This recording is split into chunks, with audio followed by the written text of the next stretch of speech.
let's talk briefly about the difference between paint pens and spray paint. I have them both right here.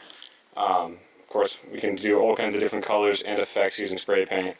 And then paint pens are great for a little more intricate detail. If we look at the board behind us here, this was all done with paint pens. You can kind of see the marks right from the pen stroke, and you might be saying, oh, I'm not an artist, I can't do something that cool. Well, you'll probably be able to surprise yourself. I think with a little bit of creativity, you can do something pretty rad. That is where spray paint makes it a little easier. If we look at like this center Wade to Cora right here, that gradient was done very easily just using spray paint. And then I went in and did the checkers with paint pens. Also super easy if you're not very artistic.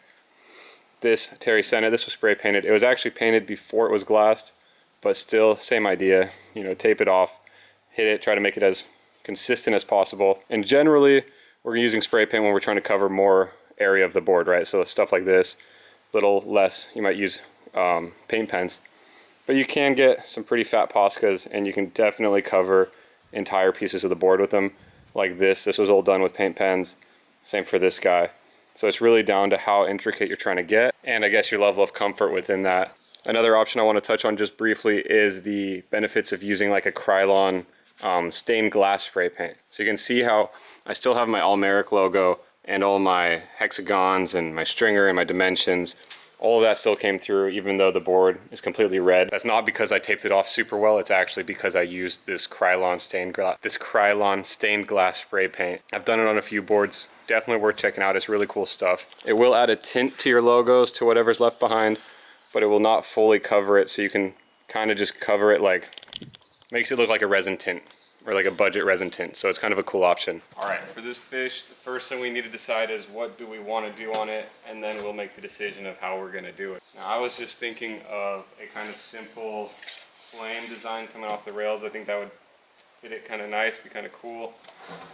It's a pretty board. It's nice and fresh, so we don't really need to, it's not like we're trying to hide blemishes or yellowing or anything at this point. This is one where the stained glass spray paint might be kind of cool because it would look like a resin tint. Yeah, I think we'll just mark the flames we want to do. We will start with the paint pens. So first we just want to take a pencil. I like to do this and kind of get a rough idea of what I'm going for. Obviously it depends on what you want to do. We're going to try to do some flames, so this will give me an idea of how even I'm looking. And from there I kind of just go for it. You know, I do think symmetry plays a big part in how nice your design ultimately looks. But I also don't have all day to worry about it.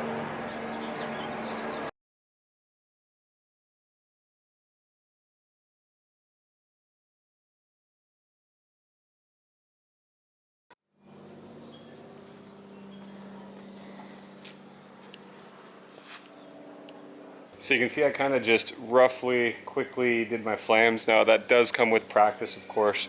But really just look at a photo, print out some images, copy some stencils. I mean, use whatever cheat codes you can. This isn't about being like, oh, I did it all 100% myself. It's about like, oh, it turned out pretty cool.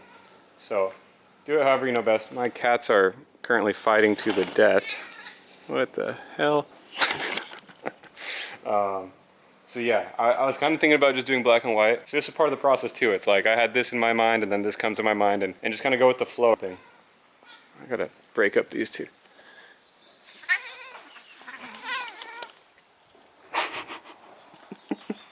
I think this is gonna work.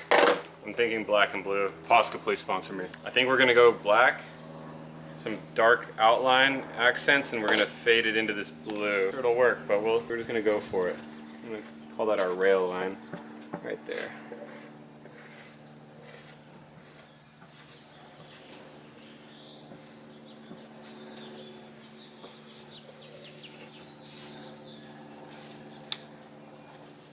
With these paint pens too, the nice thing is they're water-based, so if you mess up essentially, you can kind of use some water and clean it off, at least early on. Now I should have talked a little bit more about prepping your boards before you paint. Obviously you want the surface as clean as possible. I knew this board was brand new, so I can rely that it's fairly clean and sanded. But generally you're going to want to sand it down a little bit. Get all that wax off it. The nice thing about these super thick, this is the 17K, is they have such a wide base you can kind of just trace your rail. It doesn't take much skill.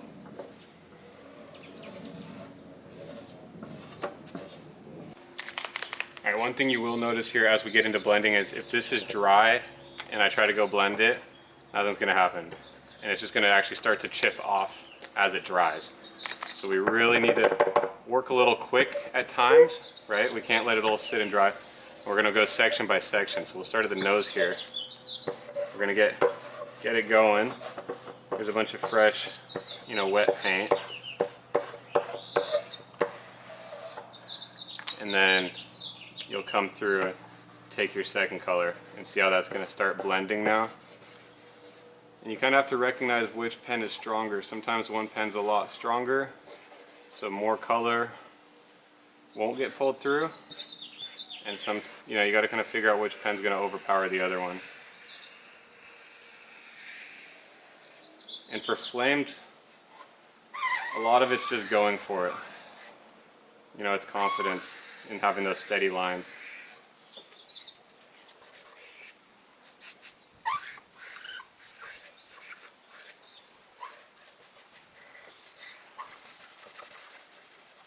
And see how that still looks like crap? We'll go back, we'll get it blended a bit better. Now certain textures are hard to work with, like if your board's really glossy, it's going to be a bit harder to work with than if it's more matte or satin. See, that's why you want to sand it down a little bit sometimes too.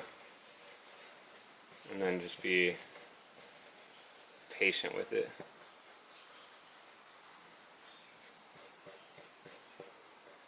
You can use your finger a bit. Really whatever works. No rules. I'm not super convinced about doing the blue at this point, so we might do all black, but that's part of it, right? It's adapting as we go. We think this is our vision in our mind, and sometimes it doesn't work out quite like that. But yeah, trust the process. It's not gonna look great in the beginning. You just gotta keep going, and you'll figure it out as you go.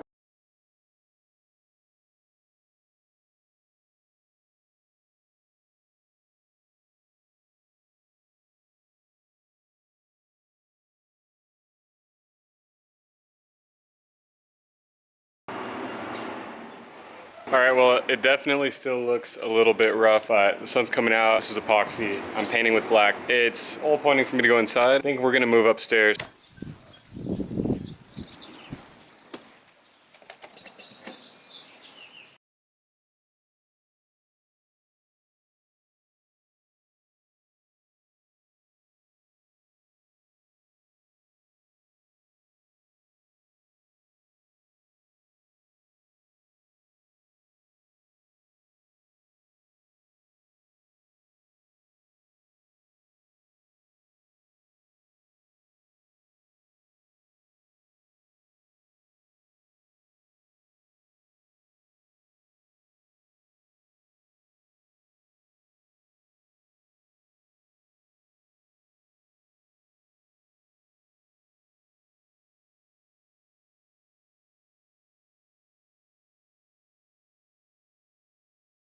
All right, once you're mostly happy with your artwork and your design, then you're gonna just hit it just like a basic satin clear coat. Satin's probably the finish you wanna go for. Gloss is hard to make it look good, and matte, I would just go satin. To wear some kind of protection. I'm just gonna practice a breath hold while I do it, but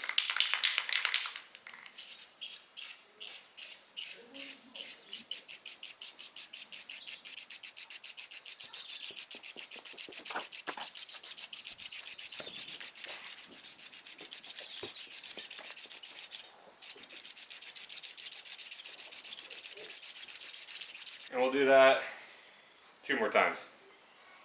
Two or three coats normally. All right, obviously we use paint pens on that board, but just for the sake of learning or to show how easy it is to kind of blend colors with spray paint, we'll do a little section on this board real quick. So generally when I'm blending, I want to start with my darker color and then blend into my lighter color. Now obviously this board's kind of rad, so like I don't want to, I'm just doing this for demonstration, but start with your dark color and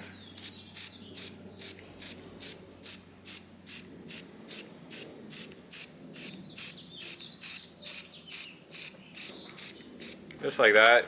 You don't want to do too much at once. You don't want it running. You can take your lighter color and just kind of, you go further away, you kind of blend it. So I want more yellow up here.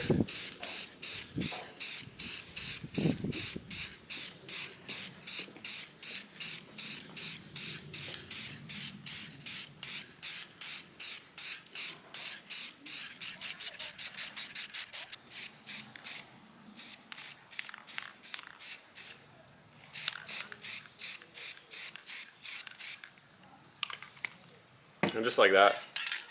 Do a couple passes.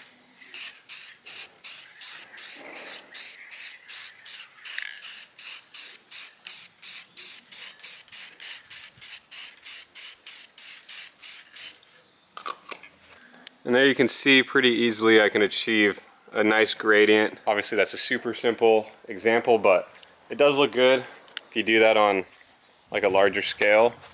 I was gonna show you this board, but all the fiberglass is gone. And the cool thing with the spray paint is, you know, you can do stencils, you can tape it off however you want, make it kind of rad. But yeah, there's our finished product. Not too bad. Honestly, not my absolute best work, but good enough. I think it looks kind of nice and fits the board well. You saw there I started with the blue. I thought I was gonna do it like blue and black, and I didn't think it was really working out, so then you kind of just flip it and adjust as you need to. It took me a couple layers with the paint pens to really get it solid, and that kind of comes back to preparing the surface right. So you want to sand it down a little bit, because if you need to go back over and it's a glossy finish, it won't work as well. So try to sand the board down before you go. And yeah, you saw us clear coat it a little bit after, and it should be pretty good. It'll chip off slowly while I surf, but touch it up every once in a while. Also, since this design didn't end up having any colors, let me just show you briefly how I would blend colors with the paint pens as well. So similar to when we're using spray paint, I like to kind of work my darker colors to my lighter colors. If I'm doing paint pens, I'm gonna do the same thing. Let's say we wanna merge these colors, right? We got orange, purple, red, and black. Start with black. All right, let's say we're gonna follow just kind of the line, right? We're gonna make sure the ink, we need to make sure the ink is wet while we're blending. That's kind of a key. If it's too dry, it's not gonna blend well. And then I'm gonna go to my next darkest, which is purple. And while it's still wet, see how you can see it's picking up the black. And the more I'm in it, the more it's gonna pick it up. Right.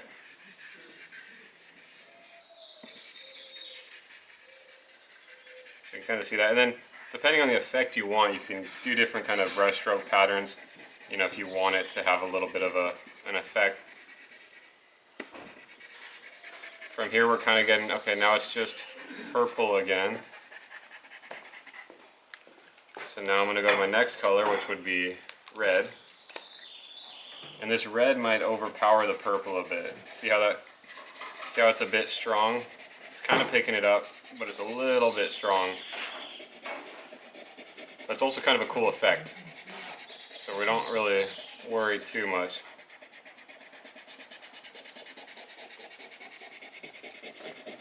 Like, I'm happy with that, even though I could go back with the purple and blend it a little better.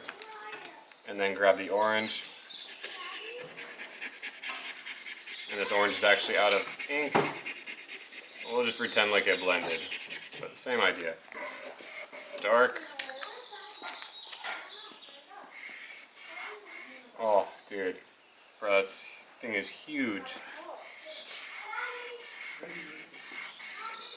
Just like that. I think the main mistake people make is waiting too long to blend it. And see how my red didn't quite cut in that nice there? Go back to my purple, just kind of lightly blend it in.